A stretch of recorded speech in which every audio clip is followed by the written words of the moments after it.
Assalamu alaikum jama'a, barkanmu da wannan lokaci. A gurguje tun jiya na ga jama'a suna ta tagin ɗina. Akwai wannan yaran nan Bilal, so na bi post ɗin na ga yana neman alfarmar ɗora mar baiti ne a waƙa, wanda kuma yin hakan ba matsala ba ne, kusan abu ne da ya dace, tunda mawaƙi ne mai tasowa, dole kuma a arewacin Najeriya yake. So duba da ganin hakan ya sa na ci bari in magana, amma da akwai wani ɗan uzuri, kasan kowa yana da nasa uzurin, to ni ma akwai nawa. Matsalar shine da akwai misali wasu a gaba wanda suke jira a musu.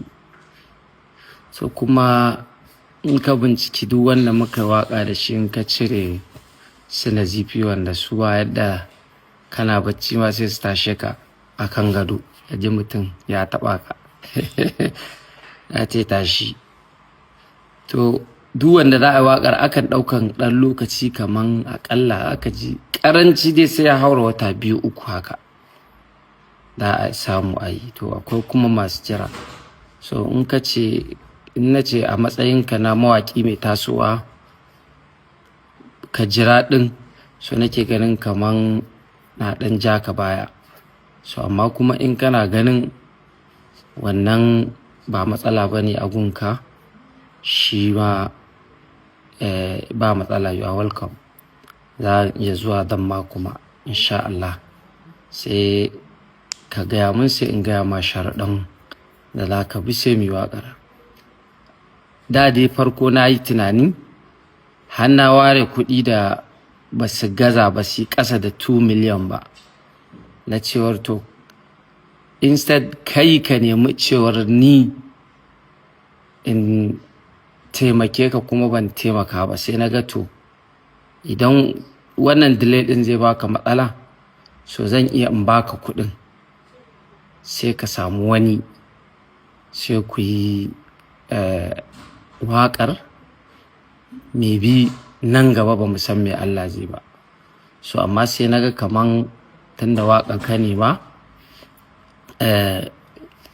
matsala, in baka dai condition ɗin in za ka yi sai a samu lokaci a yi in Allah yadda. Amma in kana ganin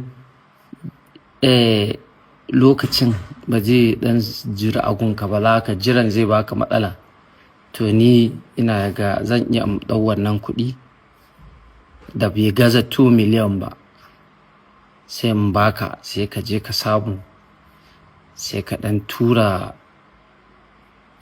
kai ma harkar waƙar taka, ka tura business ɗin naka gaba. Ba mu san me Allah zai yi ba gaba.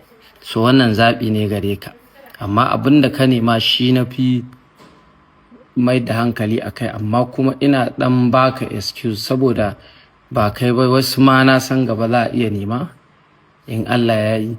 So in mutum ya zo neman ya sani waƙar tana da ɗan wahala yanzu, ba kamar da ba. Da kullum muna studio, kana kwance kana kusa da kayan kiɗa, a'a yanzu sai in wata 3-4 ban ma ga inda microphone take ta studio ba, saboda ba saɓanin abun ba irin na da ba ne ba.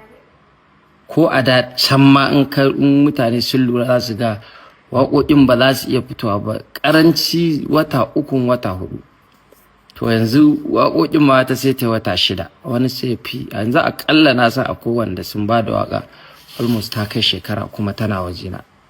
So za a yi kuma dama abin da zan gaya ma sharaɗin farko shine in ba sauri kake ba, to wannan shine. So Bilal kana da zaɓi biyu. Jama'a sai ai tagin ɗin Bilal insha Allah a taimaka. To na gode ƙwarai, Allah ya taimaki arewa, kuma masu tasowa Ubangiji ya taimake ku, ya ɗora ku hanya mai kyau. Na gode. Nake so in gawa a jama'a, sai kuma in ba da haƙuri. Jama'a ya haƙuri, haka bal take, irin having fun ake, nan an ci mu kuma in an ci ku gobe ma sai ga ai haka take zuwa. To a yi haƙuri, mu 'yan uwa ne, haka muke ku ɗan yi nishaɗi da bal ɗin kuma sai mu raka. Ba wani abu bane, duk abin da ake mu 'yan uwan juna ne, kawai nishaɗi ne.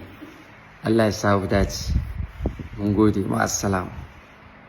Da fatan dai kun ji abin da yake bakinsa, wato Naziru M. Ahmad kenan, wanda aka fi sani da Sarkin Waƙa, inda yake faɗan gaskiya abin da yake faruwa.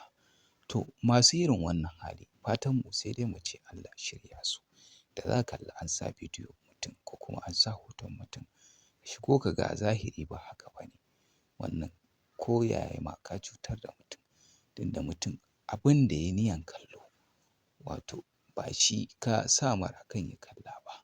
To fatanmu ire-irenmu ko kuma in ce masu yi, Allah ya shirya mu baki ɗaya. Allah kuma ya sa mu dace. Ku yi ƙoƙari ku yi sharing na wannan bidiyo, sannan ku danna mana subscribe da alamar ƙararrawa. Daga zarar mun samu sababbin labarai, za mu sakar muku a wannan tasha tamu mai albarka ta Labarin Duniya. Kada ku manta da subscribing da alamar ƙararrawa sannan da sharing.